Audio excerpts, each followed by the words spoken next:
Do we need more carbon or iron? A song of two homes. Probably a I little bit, but remember the mostly spice-scented water, I air, think. and shadows cast by twin moons. Fleeting light, dust devils, dancing on the dunes. Gold on gold, a wind that whispers throughout empty nights. To rustle and caress the sand, the landscape shifts and sighs.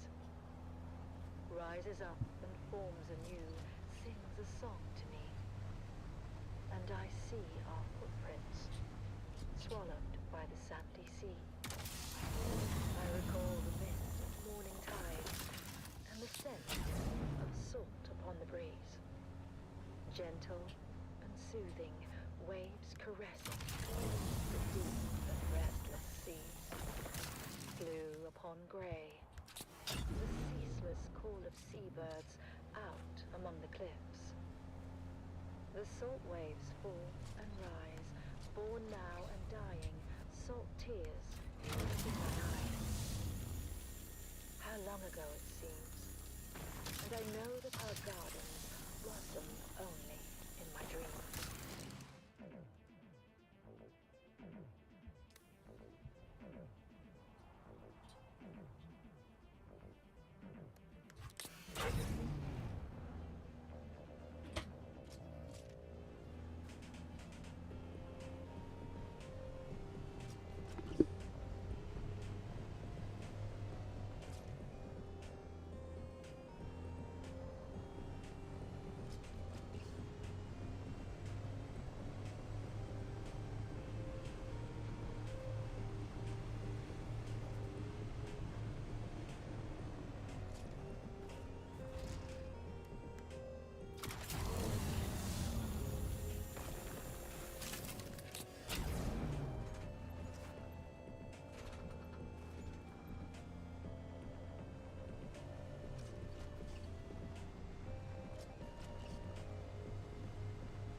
Our other base finally get disbanded, looks like it. Oh, my sandbag's still over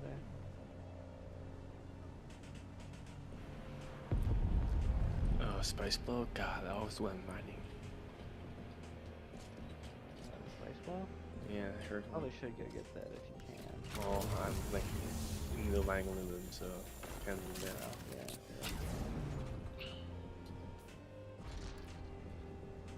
Kind of do that.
It's going to be another hot one today, folks. It's It's already 70 degrees Celsius in the shade, and the day's just started. All we can do is put one foot in front of the other, and face what comes with honor and determination. This is Tolliver Camp from the heart of Arakeen, guiding you through your day.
And now we bring you Through Their Eyes, first-hand accounts from the front lines, presented by your host, Redondo Monroe.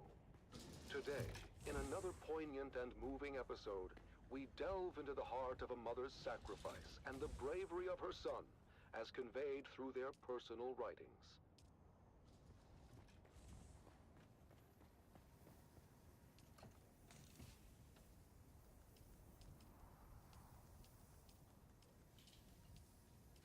Fiona Thorne, a devoted mother, has remained steadfast and resilient throughout the long years of conflict. Her diary reflects the unwavering morale of the Atreides family, supporting their loved ones and our fighting forces. One fateful day last year, our Special Missions cohort executed a daring raid against a Harkonnen position in the minor erg known as Three Rock Station. Sergeant Eric Thorne, a highly trained member of the elite strike force known as Gurney's Own, was part of that operation.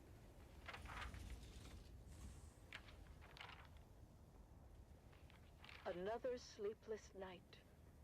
The sound of the wind reminds me of the distant echoes of battle. I can't help but think of my son, out there in the desert, fighting for our beloved Duke. I've heard rumors that Arak was involved in the incursion at Three Rock Station, and that the confrontation became very bloody. But still, he writes that his spirits remain high. I pray for his safety and the swift end of this bloodshed.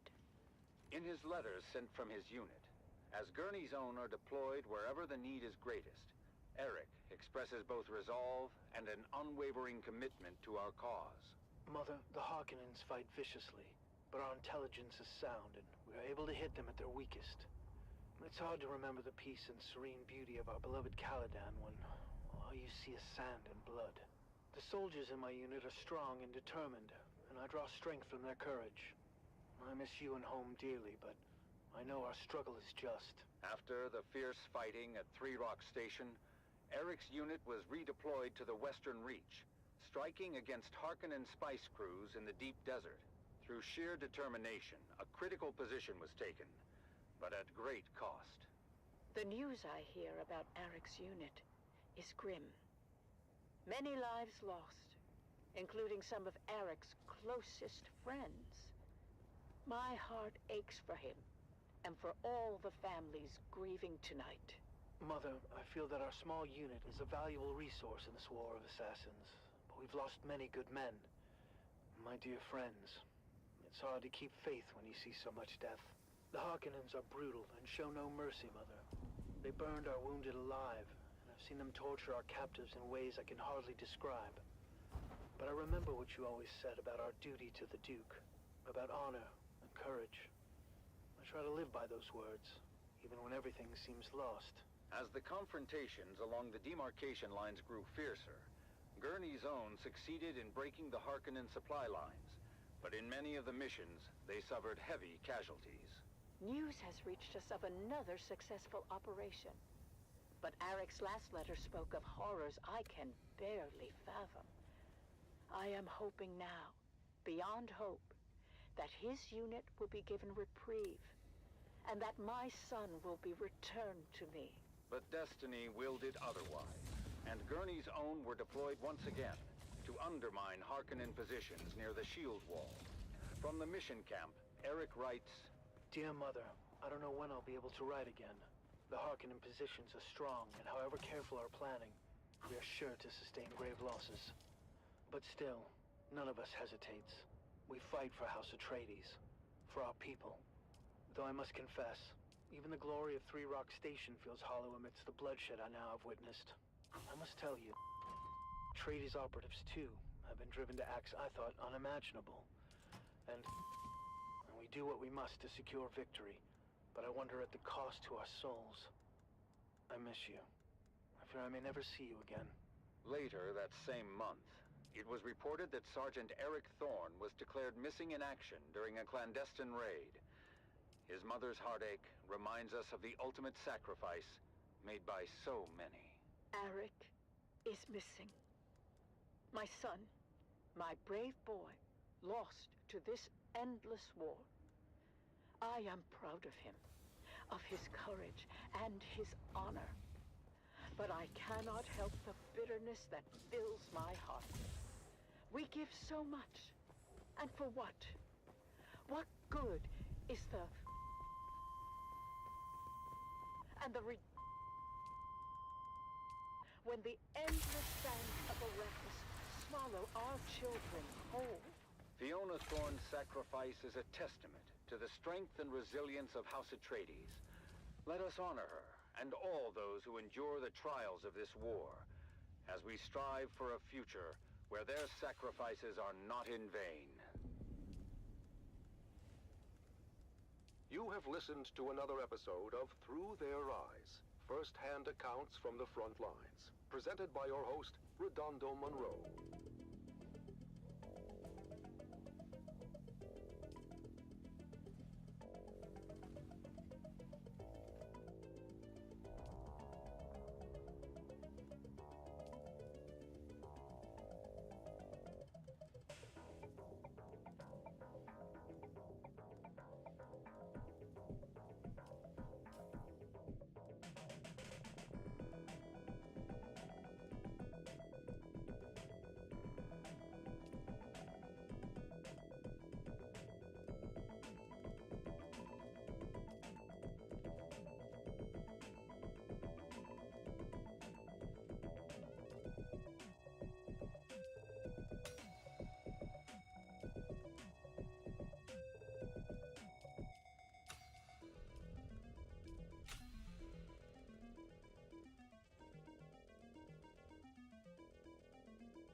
I heard a spice blow.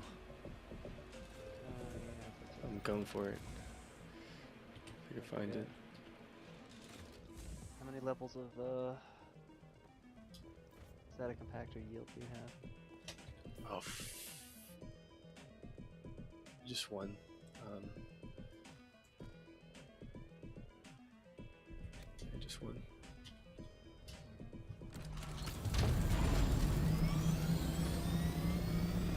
I don't see the spice well. Shit. No. No.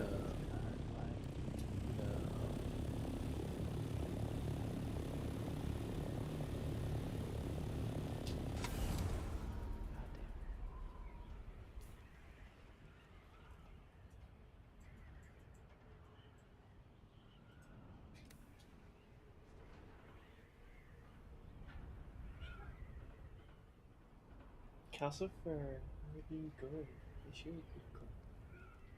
You're good, Calcifer.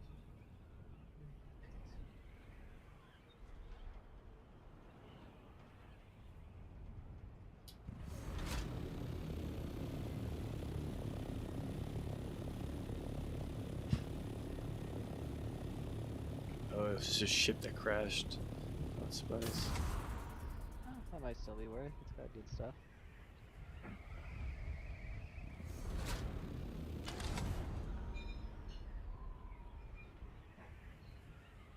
And now, we journey to the front lines with another episode of The Young Guardians, as we follow 3 young cadets on their journeys to glory. And now, The Young Guardians continues, a captivating saga of bravery, loyalty, and sacrifice. As I was landing on it, the worm breach was like apparently coming out. I barely got out. Oh my god, dude. Whoa. Hadn't it closed, eh? Clip it, clip it. Did you clip it? Did you clip it? I am streaming right now, so yeah, it's set them clipped. I have to go back and hit it. Oh my god. I didn't see any worm breaching signs, and he just like was already on the move, like as if he already breached a while ago. Everything else will. Your destination is Healy's Gate, bastion-class fortress overlooking the northern frontier. You'll be reinforcing 3 Company of the 5th Rapid Deployment Cohort. Captain Amstrad and the Fighting 5th have repelled no less than 23 direct enemy actions in the last standard quarter. That means you'll be relieving some tired and haggard troops. And, just remember why you're here and who you're fighting for. That's right, for the Duke. As our 3 young guardians cross the gangway to their dropship, certain nerves and anxieties come boiling to the surface. Taryn, are you okay? Whoa, you just missed a trooper on the lower gangway. You didn't even notice. Gross. Yeah, I'm okay. Oh, I think that slig chowder isn't sitting too well. It's okay to be nervous, Taryn. I'm bloody terrified. Although I'm not sure if I'm more afraid of the Harkonnen or the planet itself. Both are horrible. But my greatest fear is failure and letting my family down. That's hogwash. You've already lived up to your family name. We were top of our class at the war gym. Our names are inscribed on the Great Pillar. After Aiden and his crew were disqualified. And summarily executed. But I have so much pressure on me to perform. You peons can't possibly understand what it's like to be live under a microscope. 1,000 rules for every little thing. Sometimes I'm jealous of the freedom you guys have. Freedom to toil for every waking hour. Or freedom to starve when the crop yield is low. What about freedom to be beaten if we bump into one of our betters? We meet again. What? That's disturbing. Of course not. Ours is a paranoid field, but I would not do that. If you don't trust my integrity, trust that you are a valuable asset. What happened? Disconcerting. Either my informant was intercepted, or I've been fed false information. Whichever the case, we need to investigate further. Unfortunately, I do. Something more somber, but it needs doing. I need a body and ID tags located to clear a name.